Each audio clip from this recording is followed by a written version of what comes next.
시편 84편 말씀입니다.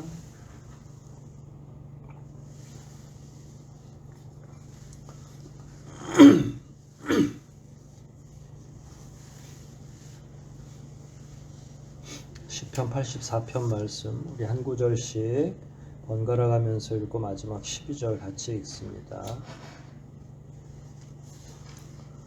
84편 1절로 12절까지 말씀. 전능하신 여호와여, 주가 계시는 성전은 정말 아름답습니다.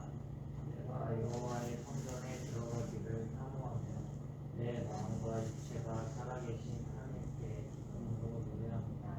나의 왕이시며 나의 하나님이신 전능하신 여호와여, 주의 제단 곁에서 참새도 제 집을 얻고 제비도 새끼들 보금자리를 얻었습니다.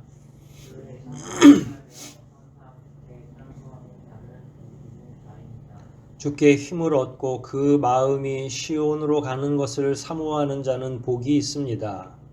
그들이 박한 골짜기를 지나갈 때 그곳이 샘의 골짜기가 되며 가을비도 그곳을 축복으로 채워줍니다. 그들은 점점 더 힘을 얻어 시온에 계신 하나님 앞에 각자 나타날 것입니다. 전능하신 하나님 여호와여, 내 기도를 들으소서. 야곱의 하나님이시여, 나에게 귀를 기울이소서. 하나님이시여, 주께서 기름 부어 택하신 우리 왕에게 자비를 베푸소서. 주의 성전에서 보내는 하루가 다른 곳에서 첫날을 지나는 것보다 낫습니다. 그러므로 내가 악인들의 집에 사는 것보다 내 하나님의 집에 무지개 있는 것이 더 좋습니다. 여호와 하나님은 우리의 태양이시요 방패이시며 우리에게 은혜와 영광을 주시고 올바르게 사는 자에게 좋은 것을 아끼지 않는 분이십니다. 전능하신 여호와여, 주를 의지하는 자가 복이 있습니다. 아멘. 시편의 많은 내용들 가운데 슬픈 내용들이 굉장히 많이 있죠. 그 이스라엘의 역사와 관련되어 있기 때문에 전쟁이나 침략을 당했을 때 또 모략을 당해서 적들의 눈을 피해야 되는 다윗의 심정, 이런 내용들을 다룰 때에는 굉장히 분위기가 우울하고 가라앉아 있죠. 근데 오늘 시는 그와는 좀 상황이 다른 내용입니다. 하나님의 집에 머무는 자, 하나님의 집을 순례하는 자, 이런 자들이 복이 있다. 그런 의미에서 기쁨의 노래라고 이야기할 수 있죠. 부제를 살펴보니까 하나님의 집을 사모한다 이렇게 표현되어 있고, 고라 자손의 시며 성가대 지휘자를 따라 깃딧이란 곡조에 맞춰서 부른 노래다 이렇게 표현이 되어 있죠. 고라 자손은 그 이전 시대부터 있었는데 솔로몬 시대에 와서 예배 인도자가 됩니다. 그러니까 솔로몬 시대에 와서 더 높은 자리로 올라가죠. 이제 10절에서 살펴보겠습니다만은 원래 고라 자손은 그 정도까지는 아니었는데 훗날에 점점 더 지위도 높아지고 중요한 일을 맡는 역할을 하게 되는 그런 자손이라고 할 수 있습니다. 이 시편 84편은 두 가지 내용이 함께 포함되어 있는데, 하나는 가을 축제, 추수감사 같은 그런 축제들이 있을 그런 상황에서도 이 노래를 불렀다고 이야기를 하고, 또 다른 하나는 사람들이 성전을 순례할 때, 이제 본문에 살펴보다 보면 그런 내용이 한두 구절씩 이렇게 나오는데, 성전을 이스라엘 백성들이 절기를 따라서 이렇게 성전에 오르는 걸 굉장히 영광스럽게 생각하는데, 그런 성전 순례 때에 이 시를 가락에 맞춰서 부른 것이 아닌가 이렇게 생각을 하기도 합니다. 가을 축제도 그렇고 성전을 순례하는 일은 슬픈 일이 아니라 매우 기쁜 일이고, 인생들에게 있어서는 이슬람도 마찬가지입니다만은 성전을 떠나 사는 사람들에게는 성전을 순례하는 게 그들 인생에 있어서 굉장히 중요한 목표가 되어 있어요. 신앙심을 극대화시킬 수 있는 하나의 방법이라고도 할 수 있죠. 이제 그런 의미에서 본다면 시편 84편은 유대인들에게 있어서 매우 어깨가 들썩들썩거리는 그런 즐거운 노래임에 틀림이 없습니다. 한 구절씩 한 구절씩 한번 살펴보도록 하겠습니다.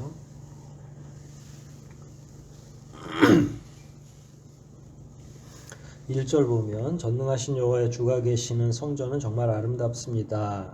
1절하고 이제 사실 시편의 모든 내용들이 비슷합니다만은 1절과 12절 그러니까 마지막 구절, 첫 절과 마지막 구절은 눈여겨볼 필요가 있어요.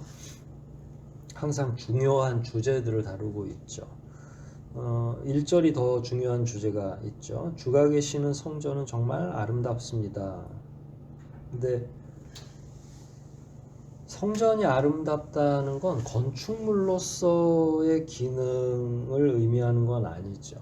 그러니까 아름다운 이유가 따로 있어요. 물론 솔로몬이 성전을 지을 때 굉장히 심혈을 기울여서 아름답게 지은 건 맞습니다. 그런데 그냥 건축물을 잘 지어서 아름다운 건 아니겠죠.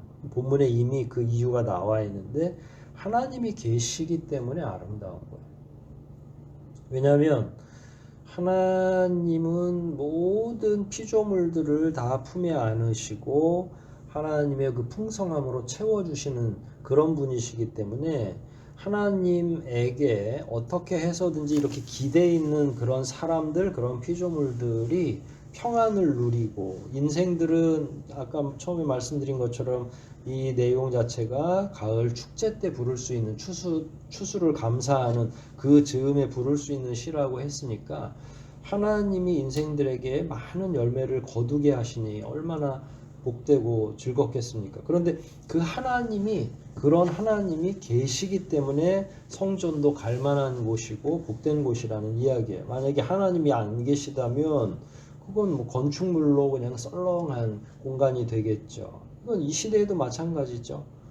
교회가 포근하고 교회가 와서 우리에게 기쁨이 솟아나고 만약 그런 이유가 있다면 그건 공동체 식구들 때문이기도 하고 우리 가운데 함께 계시는 하나님 때문이시기도 하죠. 하나님이 계시니까 즐거운 거고 반가운 거고 기쁜 거죠. 하나님이 안 계시다면 이 지하 공간이 뭐가 그렇게 좋겠습니까? 이제 그런 의미가 1절에 나와 있는 거고 결국은 오늘 하려고 하는 말씀은 하나님이 계신 성전의 아름다움 그리고 그 성전에 하나님이 계시니까 발걸음을 옮기는 게 굉장히 즐겁고 복된 일이다. 이런 내용들이 이제 앞으로 계속 펼쳐질 거라는 이야기죠. 2절 보면 내가 여호와의 성전에 들어가기를 사모하며 들어가기 전에 이제 사모한다는 거예요. 멀리 디아스포라로 해외에 나가 있는 유대인들은 이런 마음이 더 강하겠죠. 어떻게 해서든지 고향에 가고 싶고 어떻게 해서든지 그 고향 땅에 있는 성전에 들어가기를 원하는 거예요. 그러면 이스라엘 백성들은 성전에 들어가는 걸 하나님을 뵐 수 있다고 생각을 해요. 그러면 누구를 만나러 간다는 거예요? 그 안에 계신 하나님을 만나러 간다는 생각이 이 유대인들에게 가득한 거죠. 그렇기 때문에 어디에 있든 가까운 사람은 가까운 사람대로 성전에 들어가는 거를 간절한 마음으로 기대하고 있고 해외에 사는 사람은 해외에 사는 사람대로 더 몇 배나 더 간절한 마음이 있겠죠. 그래서 그런 마음을 가지고 성전에 들어가기를 계속 사모하는 거예요.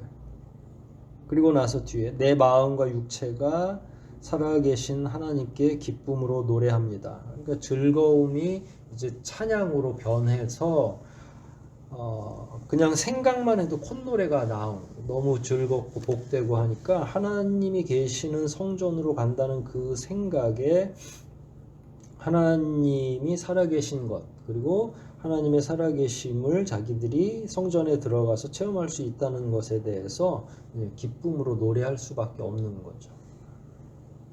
뭐 사람과 사람이 만나도 저는 비슷하다고 생각을 합니다. 사랑하는 사람을 만나기 위해서 사랑하는 가족이든 연인이든 사랑하는 상대를 만난다고 생각하면 그 공간으로 가는 발걸음이 내내 즐겁고 행복하죠. 하나님과 우리 사이의 관계도 마찬가지입니다. 우리가 하나님을 사랑하고 존숭한다면 하나님을 만나러 가는 그 발걸음, 그 길이 매우 기쁠 것이고 여기 본문에 표현되어 있는 이런 마음들이 살아나는 거죠. 우리는 사실 이렇게 잘 표현을 못하지만 시편을 기록한 이 시편 기자들은 우리의 마음을 이렇게 대신 표현해 준 겁니다. 다시 보면 내 마음과 육체가 살아계신 하나님께 기쁨으로 노래합니다. 근데 여기서 마음과 육체가 노래한다고 했으니까 전인격적으로 노래한다는 거예요. 그러니까 콧노래만 부르는 게 아니라 내 안에서부터 하나님을 향한 그 간절한 마음이 막 끌어나오니까 영으로도 노래하고 또 실제로 뭐 흥얼흥얼 거릴 수도 있죠.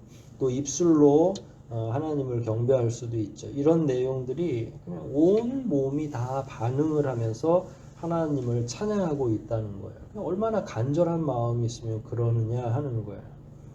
그런데 이제 사람뿐만 아니라 3절에 보면 나의 왕이시며 나의 하나님이신 전능하신 여호와여 주의 제단 곁에서 참새도 제직을 얻고 제비도 새끼들 보금자리를 얻었습니다. 이건 단정된 거죠. 그러니까 얻을 것입니다.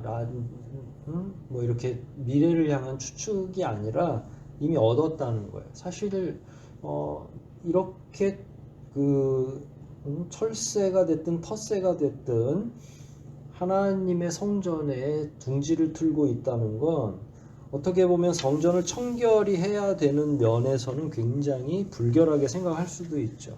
그런데 하나님이 처음에 말씀드린 것처럼 모든 피조물들을 사랑하고 보존하신다라는 측면에서 보면 성전에 제비든 참새든 보금자리를 만들어서 깃들여 있는 모습은 사람들에게 있어서는 굉장히 풍요로움을 의미하는 거예요. 야, 우리 하나님께서 저렇게 새들도 보호하고 계시는구나, 저들도 먹여 살리고 계시는구나 라는 사실이 이렇게 공적으로 드러나는 일이 되는 거잖아요. 그러니까 그 내용을 이 시편 기자가 보고서 하나님의 그 풍성하신 사랑을 여기에서 느낀다는 거예요. 하나님이 새 한 마리라도 저렇게 곁에 두시고 보금자리로, 그러니까 위협을 당하지 않게 보호해 주시는 것이 얼마나 대단하냐. 그러면 새도 깃들 곳이 있으면 사람은 어떻게 해 주시겠어요? 하나님께서 당연히 그 사람들을 보호해 주시고 인도해 주시겠죠. 그러니까 여기서 새로 표현한 까닭은 이 새는 피조물 중에 작은 피조물이죠. 큰 거대한 동물이 아니니까. 그렇게 작은 피조물들도 하나님이 생각을 해주시고 보살피시는데 우리 사람은 아무려면 보살피지 않겠느냐 하는 거예요. 그런 의미에서 교훈을 얻으라 라고 표현하는 거고요. 4절 봅니다. 주의 성전에 살며 항상 주께 찬송하는 자는 복이 있는 자입니다. 뭐 성전 지기만을 의미하는 건 아니겠죠. 유대인들은 매일매일 3번 기도하게 되어 있는데 일부러 그 근처에 사는 사람들은 그 시간이 되면 하나님께 올라가서 기도하고 내려오고 오전 기도회 끝나면 내려오지 않고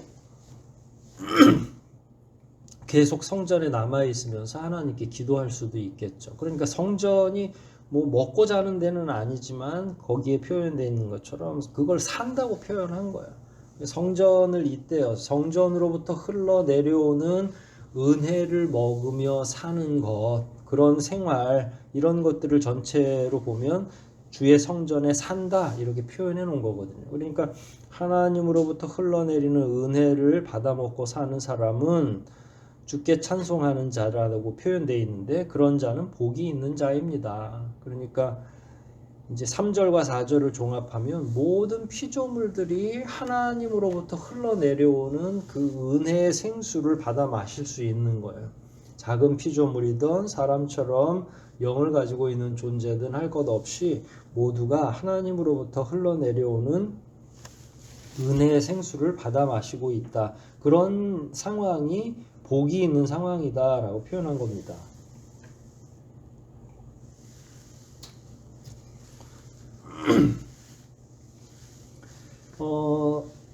단지 성전 안에 있는 사람만 그런 게 아니라 성전을 바라보고 있는 사람도 그래요. 5절 보면 주께 힘을 얻고 그 마음이 시온으로 가는 것을 사모하는 자는 또 복이 있습니다. 앞에서 복이 있다고 이야기를 했고 멀리서 주의 성전을 사모하는 자도 복이 있다. 그러니까 하나님의 임재를 기대하는 자. 성전이라고 하는 건 그냥 건물이잖아요. 그러면 건물에 가려고 하는 게 아니라 처음에 1절에서 말씀드린 것처럼 하나님이 함께 계시는 공간이니까 가려고 하는 거잖아요. 그럼 하나님이 함께 계신다라는 건 하나님의 임재라는 의미이니까 하나님의 임재를 마음속에 기대하는 자, 하나님이 어떻게든 그 옆에 가고 싶고 하나님이 우리와 함께 하신다라는 그 마음을 가지고 있는 자들은 이미 시온으로 가는 것을 사모하는 일이기 때문에 하나님께 곁으로 가는 걸 사모하는 일이기 때문에 굉장히 복되다라고 하는 건 사모하는 것도 우리지만 복을 얻는 게 또 우리가 되는 거예요. 그러니까 하나님께서 그럴 자들을 그런 마음을 품고 있는 자들을 만나 주시는 거고 하나님께서 충만하게 그들에게 임재해 주실 것이기 때문에 거기에 대한 소원을 가지고 있는 사람들이 복된 건 사실이죠. 6절입니다. 그들이 박하 골짜기를 지날 때 그곳이 샘의 골짜기가 되며 가을비도 그곳을 축복으로 채워줍니다. 박하 골짜기는 맨 밑에 보면 눈물 골짜기라고 이렇게 표현되어 있는데 이 6절은 일종의 그 사막 기후를 좀 이해할 필요가 있죠. 여기는 비가 잘 안 와요. 조금 있으면 이제 가을비 이야기가 나올 거잖아요. 그러면 비가 잘 안 오는데 비가 잘 안 오면 모든 농산물이 풍성해지기가 어렵잖아요. 이제 그런 의미에서 비를 내려 주시는 거죠. 그들이 박하 골짜기를 지나갈 때 그곳이 샘의 골짜기예요. 그러니까 물도 퐁퐁퐁퐁 솟아오를 뿐만 아니라 가을비가 그곳을 축복으로 채워주니까 물이 있다는 건 광야 지역에서 굉장히 복된 일이잖아요. 사람들도 그 물을 마실 수도 있고 짐승들도 물 마시면서 힘을 얻고 나머지 식물들도 그 골짜기를 통해서 흘러내려오는 물을 통해서 수분을 공급받아서 충분한 열매를 맺는 거니까 봄을 재촉하는 비뿐만 아니라 가을의 비도 이게 축복으로 여겨지는 거예요. 이스라엘은 무조건 비가 오면 다 축복입니다. 늦은 비, 이른 비 할 것 없이 많이 와도 복이고 작게 와도 복이고 비가 와야 모든 생명체들이 수분을 얻어서 살 수 있기 때문에 그렇다는 거죠. 하나님과 더불어서 동거하는 걸 이렇게 일종의 물이 채워지는 것으로 광야 지역에서 제일 중요한 게 물이니까 그런 물이 채워지는 것으로 표현해 놓은 거죠. 근데 아까 처음에 말씀드린 것처럼 이게 가을의 축제하고도 연결되어 있으니까 그런 의미도 풍성하게 베풀어 주시는 하나님의 은혜, 물처럼 생수처럼 솟아나는 하나님의 은혜, 이렇게 은유적으로도 표현이 가능한 거죠. 그 사람들은 단지 잠시 동안의 그 수분 공급을 받는 게 아니라 7절 점점 더 힘을 얻어서 시온에 계신 하나님 앞에 각자 나타날 것입니다. 이게 이제 오는 과정이었어요. 5절 보면 4절에는 항상 사는 사람이니까 움직일 필요 없죠. 5절은 성전을 기대하는 사람이 멀리서부터. 근데 오는 중에 7절에 점점 더 온다고 그랬잖아요. 그 사이에 6절이 있는데 6절에서 생수를 공급받아서 마시고 온 거예요. 그러니까 하나님이 하나님의 전을 사모하는 사람들에게 오는 과정까지 다 인도해 주시는, 물론 광야 지역에서 성전 예루살렘까지 갈 때에 잘못하면 기진맥진할 거 아니에요. 그런데 그 사이에 6절이 있는 걸로 봐서는 오는 길도 다 하나님이 충분한 수원을 통해서 채워주신다라는 거예요. 그러면 사람들이 점점 힘을 얻어서 시온에 계신 하나님 앞에 각자가 멀리서 저 A라는 동네에서도 올라오고 B라는 동네에서도 올라오고 저쪽 왼쪽 편에서도 올라오고 위에서도 내려오고 뭐 이런 내용들이 하나님이 꼭 박하골짜기 한 군데뿐만 아니라 주변의 여러 곳에서 늘 풍성하게, 그래서 하나님을 만나기를 사모하는 자들에게는 축복의 물로 생수로 채워주신다라는 거, 얼마나 복된 일이냐라는 거죠. 그래서 힘을 얻어서 더 시온에 계신 하나님 앞에 나타날 거고요. 8절 보면 이제 자기 기도를 이야기하죠. 내 기도를 들으소서 야곱의 하나님이시여 나에게 귀를 기울이소서. 왜 이제 이거는 이제 7절까지 각자 나타났잖아요. 성전에 오면 뭘 해야 돼요? 하나님을 만났으니까 하나님과 대화를 해야 되죠. 하나님과의 대화는 기도를 의미하는 거니까 이때부터는 이제 들어가서 기도하는 거예요. 내 기도를 들으소서 야곱의 하나님이여 나에게 귀를 기울이소서. 그런데 여기서 참 놀라운 건 자기 개인 기도를 하지 않아요. 9절을 보면 하나님이여 주께서 기름 부어 택하신 우리 왕에게 자비를 베푸소서. 그러니까 이게 이제 왕정이면서 왕이 통치를 하면서도 동시에 그 뒤에 하나님이 계신 걸 유대인들이 믿고 있잖아요. 그러니까 왕이 잘 통치하게 할 수 있도록 지혜도 주시고 자비를 베풀어 주시라 하는 거예요. 그러면 백성들이 편안하게 국민들이 편안하게 살 수 있는 것 아니겠어요? 왕이 정치를 잘하면 통치를 잘하게 되면 그 나라에 사는 백성들이 편한 거니까. 그래서 자기 기도보다 먼저 왕을 위한 기도를 올린 거죠. 10절은 지금까지 얘기한 이런 내용들을 종합하는 내용이고 우리가 잘 알고 있는 구절이에요.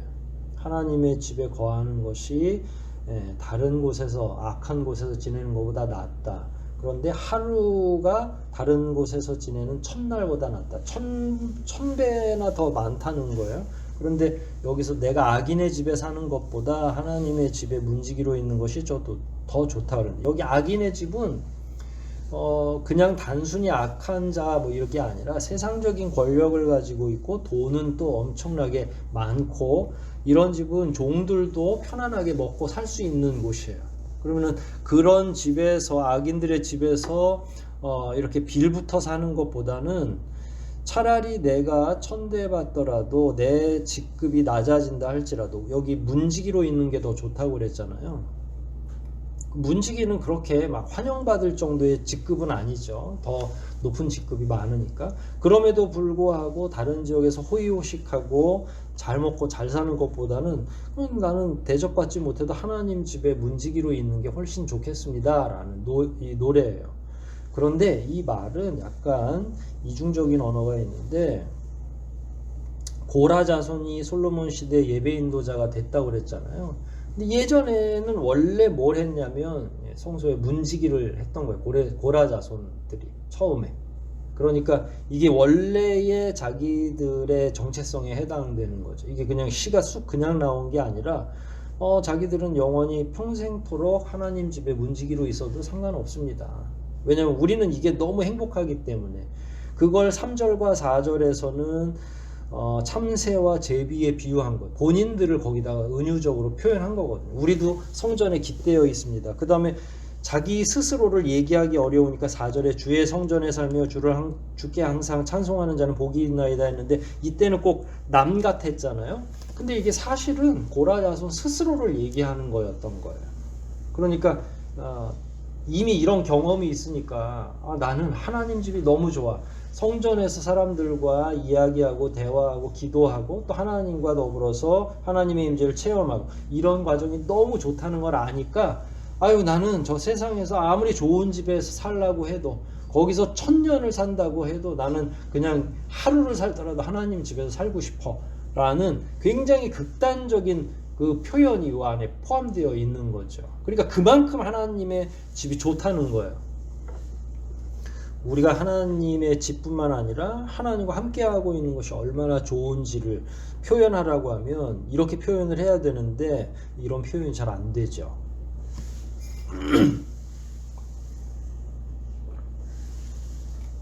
11절 봅니다.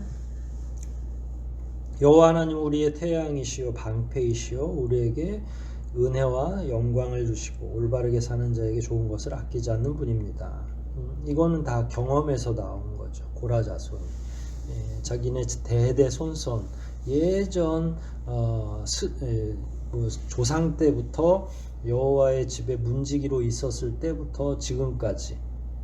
그래서 자기네들이 경험치에서 나온 게 하나님은 우리의 태양이시다. 태양이 있어야 모든 생명체들이 빛을 받아서 그 열을 받아서 살아갈 수 있는 힘을 공급받는 거잖아요. 식물은 광합성을 하는 거고 인생들도 태양을 쐬어야 비타민이 활성화된다고 하니까 모든 피조물들이 하나님을 보아야 모든 피조물들이 힘을 얻는 것 마찬가지죠. 그런 의미에서 태양이고 또 외세의 침입으로부터 막아주는 방패가 되고 또 우리에게 은혜와 영광을 주시고 올바르게 사는 자, 이것도 자기를 지칭하는 게 될 수 있겠죠. 그런 자들에게 좋은 것을 아끼지 않는, 모든 걸 풍성하게 베풀어 주시고 좋은 길로 인도해 주시고 아낌없이 베풀어 주시는 거. 그게 누구라고요? 그게 하나님이고 그분이 어디 계신다고요? 성전에 계신 거고 그분을 만나러 가는 길이 어떻겠어요? 얼마나 복되고 즐겁고, 왜냐하면 이런 경험까지 있으니까 하나님이 늘 인도해 주시고 충만하게 대해 주시는 경험이 있으니까 그야말로 콧노래를 부르면서 하나님께 가는 거죠. 멀리서 오는 사람들도 그렇지만 본인들 같은 경우는 고라자손이니까 성전에 거하면서 성전을 끊임없이 잘 지키면서 거기서 또 나오는 은혜를 받아 먹고 사는 그런 삶이 너무 복되고 행복하다. 그 이야기를 지금까지 계속 반복적으로 하고 있는 거예요. 마지막 절입니다. 12절. 전능하신 여호와의 주를 의지하는 자가 복이 있습니다. 이게 이제 앞에서는 여호와의 성전에 들어가는 자라고 했으니까 성전에 들어가는 게 여호와를 의지하는 자가 되는 거예요. 성전에 왜 갑니까? 누구 만나러 간다고 그랬죠? 하나님 만나러 가죠. 하나님 왜 만나러 가는 거죠? 기도하러 가는 거예요. 대화하러. 그분에게 뭔가 의뢰하고 의지하려고 가는 거죠. 그분을 만나면 기쁘고 즐겁고 한 것도 맞는 말이지만 그분에게 우리의 속내를 다 터놓고 말씀드릴 수 있는 거예요. 전능하신 하나님, 저 좀 잘 보살펴 주십시오. 여기 9절에 나와 있는 것처럼 우리 왕에게 자비를 베풀어 주십시오. 그러니까 하나님을 만나서 이야기할 거리들이 있는 거고 그런 사람들이 주를 의지하는 게 되는 거니까 의지했는데 복이 되는 거예요. 왜냐하면 이미 해답을 잘 찾아간 거니까. 의지할 만한 신이 아닌데 의지하면 그건 불행한 거죠. 복이 아니라. 그래서 뭐 민간신앙을 믿든지 우상을 숭배하는 자들은 헛된 신을 의지하는 거기 때문에 그 사람들은 복이 없는 거예요. 대신에 하나님을 의지하는 자는 복이 있는 거잖아요. 그러니까 그런 의미에서 12절까지 이렇게 나온 거죠. 1절에서는 성전을 들어가는 것부터 시작해서 하나님을 의지하는 자가 복이 있다고 12절에 말씀을 끝맺고 있는데 전체적인 말씀은 결국은 하나님의 임재와 더불어서 호흡하는 자들이 얻을 수 있는 참된 기쁨을 이야기하는 거죠. 근데 이거는 경험을 해보지 않으면 알 수 없는 거예요. 하나님 집에 가는 것이 얼마나 기쁜지, 그와 더불어서 이야기 나누는 게 얼마나 행복한 일인지, 그로 말미암아 생수의 은혜를 받는 게 얼마나 대단한 일인지를 체험을 통해서 알 수 있는 거죠. 체험이 없으면 아무리 이런 노래를 가르쳐주고 따라 부르게 한다 한들 깨달을 수가 없겠죠. 저와 여러분이 하나님과 어떤 관계를 맺으며 살아왔는지는 모르지만 그래도 우리도 역시 이 고라자손처럼 이 시편을 지은 지은이처럼 부분 순간순간 어느 때마다 사실 하나님의 은혜로 살아온 거고 그런 기쁨이 있었던 적이 있을 겁니다. 그런 것들을 생각하면서 우리가 점점 더 성장해가고 또 거기서 더 깊은 신앙 안으로 들어가기 때문에 이런 노래를 사모하며 부를 수 있는 거죠. 우리의 삶이 건조하거나 하나님이 계시지 않는 것처럼 느껴지는 그런 때에도 이런 말씀들을 잘 묵상하면서 하나님과 함께하는 자, 그걸 4절에서는 성전의 삶이 항상 주께 찬송하는 자 이렇게 표현되어 있는데 이런 자가 복된 것을 저와 여러분도 체험하고 깨닫고 그게 이제 삶의 현장까지 연장되어야 된다고 생각합니다. 단지 교회에 오는 것뿐만 아니라 가정에서든 직장에서든 우리의 삶의 여러 터전에서 그분과 항상 함께 찬송하고 그분에 기대어 사는 것이 복인 줄 잘 깨닫고 어디에 있든지 그 은혜로운 하나님의 품 안에서 더 의지하고 하나님으로부터 흘러내려오는 은혜를 받아서 누리는 저와 여러분 되시기를 주의 이름으로 축원드립니다.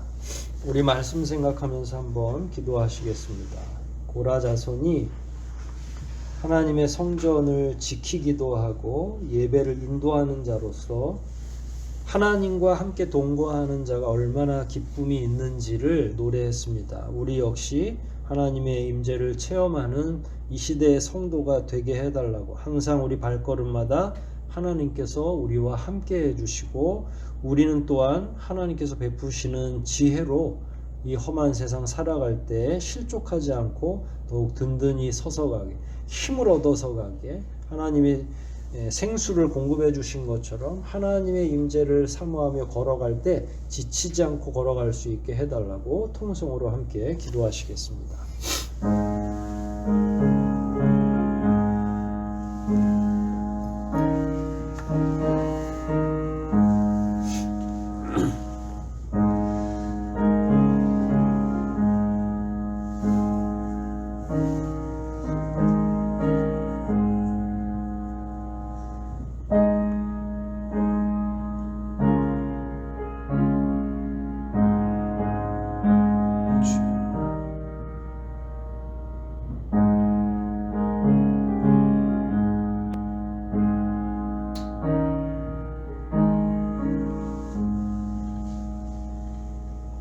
아버지 하나님, 하나님 품에 거하는 자가 복이 있다고 했습니다.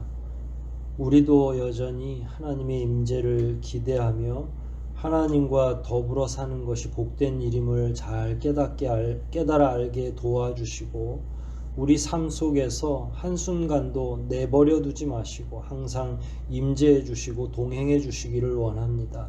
그리하여 우리 삶이 더욱 풍성해지고 늘 하나님으로부터 공급되는 생수로 말미암아 기갈이 없고 풍성한 삶을 누리고 기자가 이야기한 것처럼 참새나 제비가 하나님 곁에 둥지를 튼 것처럼 저희들도 늘 하나님 곁에 머물며 살아갈 수 있는 지혜를 허락하여 주시옵소서. 돌아가는 발걸음도 인도해 주시고 남아있는 이번 주간도 하나님 안에서 더욱 풍성한 은혜 가운데 묶일 수 있도록 도와주시기를 간절히 소원하오며 우리를 구원하신 예수님의 이름으로 기도하옵나이다. 아멘.